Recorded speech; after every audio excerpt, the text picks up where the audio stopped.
Did you know that the modern conception of a vampire actually comes from an ancient Romanian folktale about a blood-sucking demon?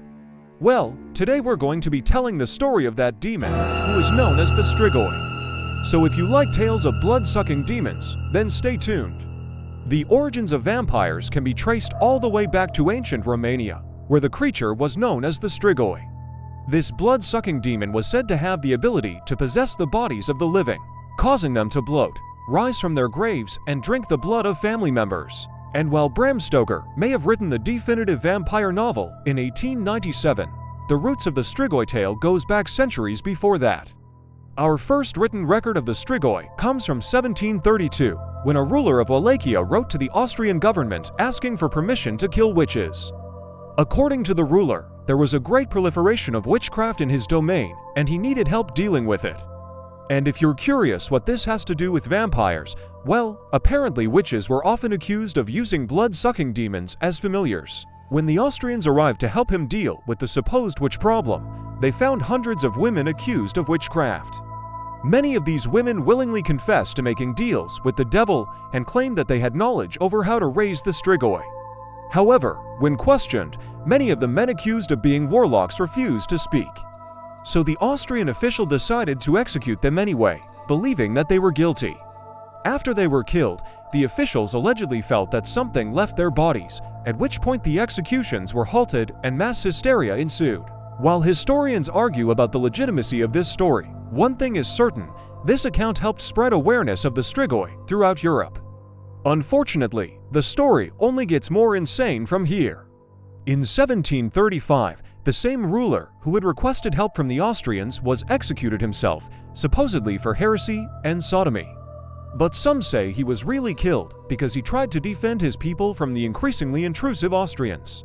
Either way, his death didn't stop the vampire panic, not by a long shot. In fact, during the 18th century, Eastern European peasants started killing supposed vampires en masse. While the killings reached its peak in 1746, reports of villagers rising from their graves and drinking the blood of family members continued throughout the region. One such case occurred in a village called Târnu-Severin, which led author and folklorist A.D. Gross to write, quote, "The inhabitants of the village related that a girl, daughter of the parish priest, died a natural death. 3 nights after she was buried, her body was found, having risen from the grave, covered with blood, and bore evident marks of red-hot blood, having been recently sucked out of her mouth. The corpse then became greatly discolored and emaciated, and the whole body bore marks of violence. Yikes, but that wasn't the worst of it. Other times, entire villages would be affected by vampires. For example, there was the case of the village of Glogovitka, which saw its share of suspicious deaths. According to the legend, every night the dead would rise up and feast on the blood of the townspeople until one day a local priest dug up a coffin and stopped the bloodshed. Of course, this story is almost certainly exaggerated, but it does show how pervasive the fear of the Strigoi truly was. And to make matters even worse, this blood-sucking demon was also blamed for a variety of other illnesses. In fact, everything from cholera to tuberculosis to smallpox was blamed on the Strigoi. To protect themselves from these maladies, people began taking drastic measures to prevent the Strigoi from entering their bodies. Some believed that the best way to do this was to burn a small hole through the chest of a deceased loved one. They would then stuff garlic inside the wound, believing that this would prevent the soul from re-entering the body. Others believed that decapitating the deceased would prevent the Strigoi from entering. And some even went as far as to boil the heads of deceased family members, which is an extremely grisly practice, but one that was common throughout Eastern Europe. And while boiling the head of a loved one sounds like something straight out of a horror movie, the practice was so widespread that authorities eventually had to step in and put a stop to it. As you might imagine, this sort of behavior did not go unnoticed by the outside world. And soon enough, Western Europeans were eager to capitalize on this bizarre custom. One such person was a man named Dominic Manucci, who published a book in 1746 detailing his experiences traveling across the Ottoman Empire. In it, he relays a story about the Bulgarians that he encountered, writing, quote, "If any one of these villagers dies, instead of keeping their corpse in a coffin or burying it in the ground, as we do in Italy, they cut open the breast of the cadaver and take out the heart and lungs. which they say are the seat of the soul, and after stuffing the openings with cotton and cloves of garlic, they leave the body exposed to air in a particular posture, and it is not uncommon for the bodies to remain in this state for several days. During all this time, the body remains in a state of putrefaction and emits a most fetid odor.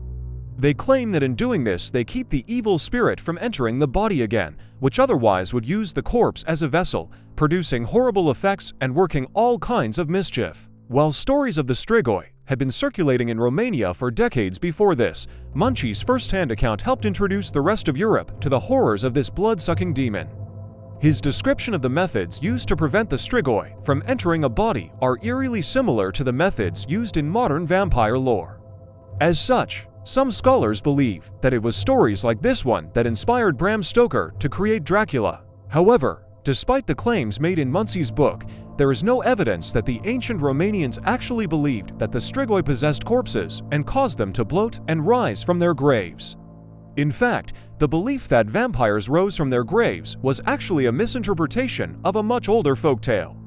The original tale was one of a vengeful spirit that used a recently deceased person as a vessel, causing them to bloat, rise from their grave, and seek revenge.